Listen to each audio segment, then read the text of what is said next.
I would like to thank everyone first for being a part of our special day, especially our immediate family, our parents, the bridal party, my personal attendant, Amy.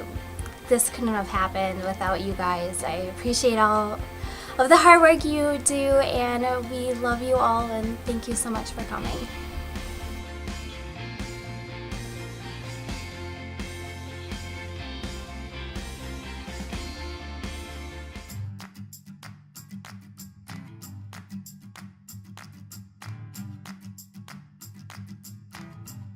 We decided on June 15th June 15, of 2007. 2007? I'm gonna go with that. We ended up meeting out at the bar, actually for your bachelor party. Nate was by himself at the bar, and we ended up drunk and making out, and that's pretty much how it started. Wow. And I'm not too proud of that. It's funny because Trish was way more honest about how you guys got together, but Yeah, I'm sure. I wasn't about to She's like, divulge so it. we're like drunkenly making No, out. no. See, that's how I know it's a trap, because then you're. This is just classic police work. Like, your friend already told me that you did it, so you might as well just say it. It was totally awkward. We didn't talk to each other for like a week. I don't know if we didn't talk again a whole lot after that or not, but when we were at work one day, and after she had tried to set me up with a different girl, and then made me dump my current girlfriend. I wasn't too fond of her. I thought he could pretty much do better. I realized, okay, this chick might be into me a little bit. But then a couple of days later, I was supposed to go to a movie, Transformers 1, with a friend of ours. Ended up backing out, and Nate heard it. Oh, nobody's going to Transformers with me. So I remember I was like doing, returning movies and things. She's sitting around, we're talking about movies. And he walks around the other end, and he's like, well, I'm free tomorrow night, let me take you. And so I just quick jump out. And so I said, okay, well, all right, well, I'll go, like right away without even being provoked to ask her that. And we were in front of like 3 or 4 people, so she probably couldn't really say no at that point. So it was our first date. A couple days later, he calls me up, and it's like 10:30.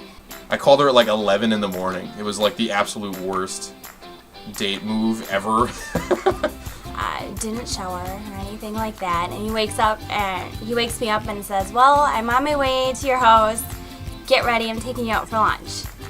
And I'm like, yeah, so we're gonna go to PB Loco, and so get ready, I'm on my way. I tried to get out of it. He was already at my house. I was like 2 blocks away from her house. And she's like, well, I don't know if I'm ready.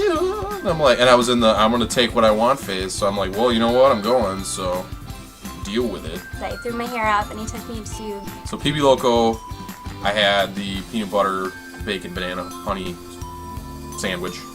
The animal crackers was delicious.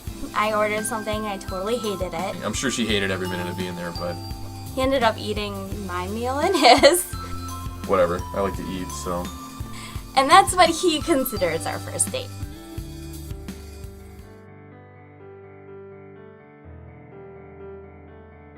I knew I wanted to marry her a long time ago. So I sat and agonized over how I was going to do it for a while. And I had all these really grand ideas. This raven is going to come out and like drop like a rabbit with a bow tie around its neck that like has the ring in its hands. And so she would think this whole thing through. And then when I would like inevitably just get on one knee and give it to her, she'd be like, oh, well, that wasn't how it was supposed to go. And so I went the opposite direction and apparently decided that I was going to make it the worst way possible. It was a Saturday night, and I stayed home from work. she had a just horrible day at work, and she was pissed off. I had the flu. I was sick, throwing up. It's been like 24 hours since I ate. So Nate finally got home from work, and he got me dinner because I thought I was able to eat again. And we get McDonald's and like all this stuff, and I'm like, I'm kind of running out of time here. And so we set everything out on the table, and he runs downstairs. And he's down there for a good 5-10 minutes, and I'm kind of getting angry because I want to eat, and food's getting cold. So we come home, and she's like starting to eat. And I'm like, well, I guess I'm just going to do it now. He finally comes up and says, I want to give you a Christmas present early, because it was a couple days before Christmas. So he gave me a box with a Pandora bead in it. And I thought, well, that's perfect, super sweet. And then he gives me another box in another Pandora case. And he says, well, this is a bonus item I got. And so I give her this Pandora box, and it had this ring in it, and she's like cutting her Big Mac. Because she does that. She cuts a Big Mac with a knife. Like, who does that? Who eats that way? And it's like, it's not a knife and fork meal. So I open it up and there's a ring inside. And my first instinct was, so you got a free ring? Like, I wasn't quite sure if it was an engagement ring or what was it. And so I give her this box and she's like, well, because he was still standing up and I just kind of look at him and he finally was like, oh, and then he like got down on one knee and I'm like, will you marry me? And he proposed and she like kind of starts crying and we have to laugh now because it's definitely not the most romantic thing.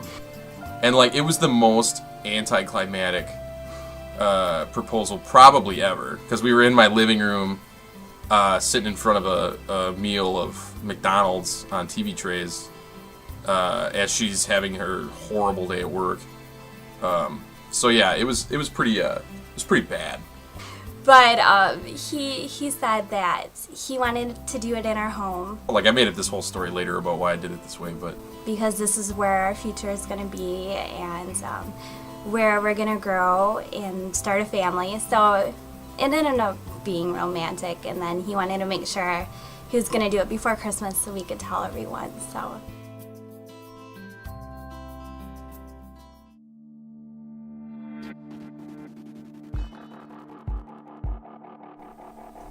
I hope everybody enjoyed the video, and congratulations one last time, Nate and Trish.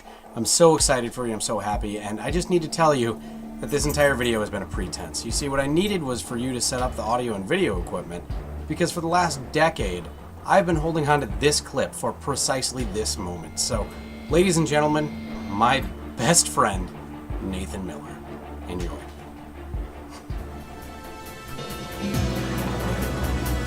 We're back again.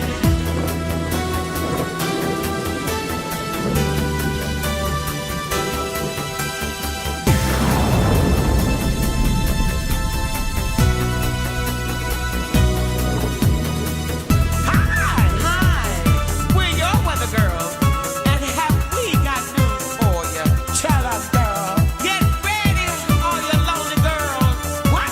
And leave those umbrellas at home.